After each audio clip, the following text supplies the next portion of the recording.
Optometry is everywhere. Doctors of optometry perform 85% of primary eye health care exams in the US. So much like any of you, we all establish trust relationships with our patients when we're helping them find solutions or when we're helping them uncover things that they may not even be aware of. A lot of times, we might be the only healthcare provider someone will see. Does anybody know why?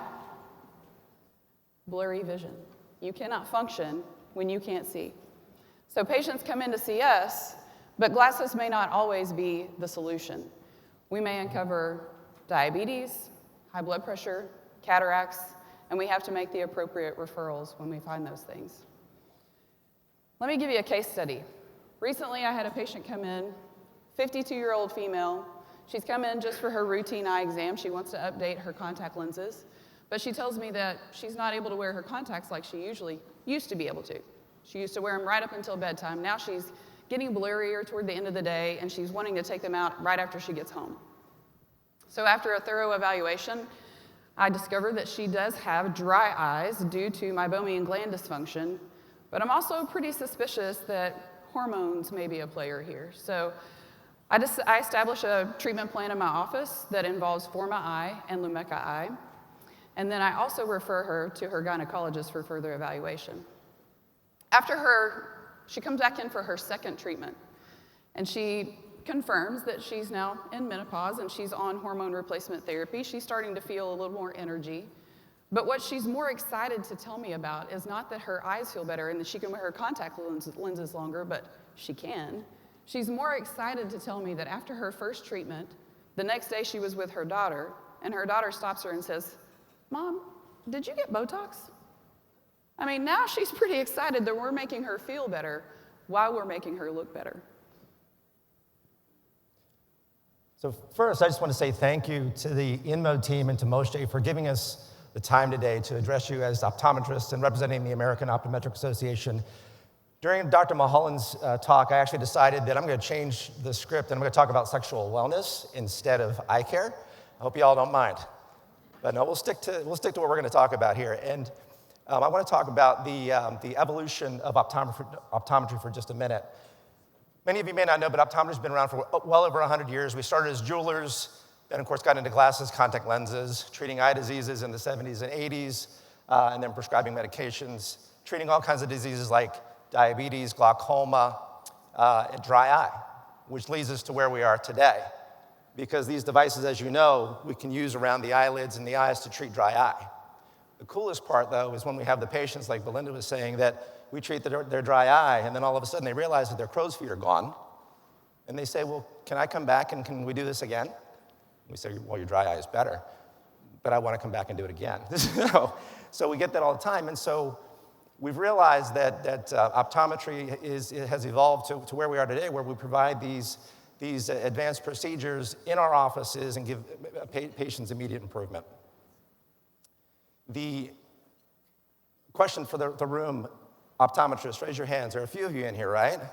Thank you guys for being here. And as I said, this is a new thing for optometry, relatively speaking. And I appreciate you all for being here, adopting the technologies, and being innovators in our profession.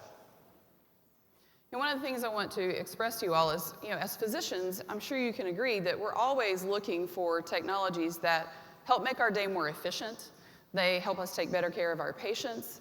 And InMode is the perfect partner for that. We all are looking at screens more than we probably should. I think we can all admit that. And whenever we are on a screen and we get really ensconced, what happens? We all start staring at it, right? So we go from blinking about 20 times a minute down to about 4 to 6 times when you're on a device. And that can create stagnation in the oil in the glands, starts to back that up, can even atrophy those glands without help. So meibomian gland dysfunction causes the majority of dry eye in our patients these days. And we've always had different treatments where we can treat the symptom. We can put you on this prescription, give you this eye drop, say go home and put on a little warm compress. But now we actually have treatments that can get to the source of the problem. We actually have long-term results with the Envision platform. Thank you. I apologize, Belinda. I skipped too far forward. But I do want to take a moment to talk to you all. The cool thing about this meeting, as you know, is there's many different professions, subspecialties, specialties in this room. And it's truly an honor, again, as optometrists to be here, sitting alongside you, sitting alongside ophthalmology and derm and endo and gyno, and being educated, all for the same outcome, which is providing our patients the greatest care and some immediate improvements in their livelihood. The one organization, though, that helps optometrists be able to do these things and expand scope of practice is the American Optometric Association, which we've both been heavily involved with. I would love you all to help me give a warm welcome to Dr. Terry Geist, who's sitting in the back of the room. She's the AOA's president-elect. And as you all know from your associations, that the people that are leading your national associations work tirelessly to protect and promote your profession. So thank you, Terry, for being here with us. Thank you all. So the AOA represents more than 50,000 doctors of optometry. And like I said, it's the only organization that fights for our profession. And again, it's the reason that we can stand up in here and address you all today. So this InMode is really giving us an opportunity for collaboration. I mean, I think you kind of can see from what the patient scenarios I was talking about, there's always a way for us to work together, and referrals between all of us is going to help make our patients healthier and happier. So that's one of the things that we really want to drive home. And we're here to, if you have any questions, you can talk to anyone of the optometrists in the group, but we would love to work together with you, and we thank InMode for the opportunity to be here. Thank you all very much. Like Melinda said, again, it's about collaboration. It's one area of huge weakness for us, I think, across all the professions. We see so many primary care patients, over 100 million exams a year. We're seeing your patients, and many times we're the first or maybe only doctor that they see throughout the year.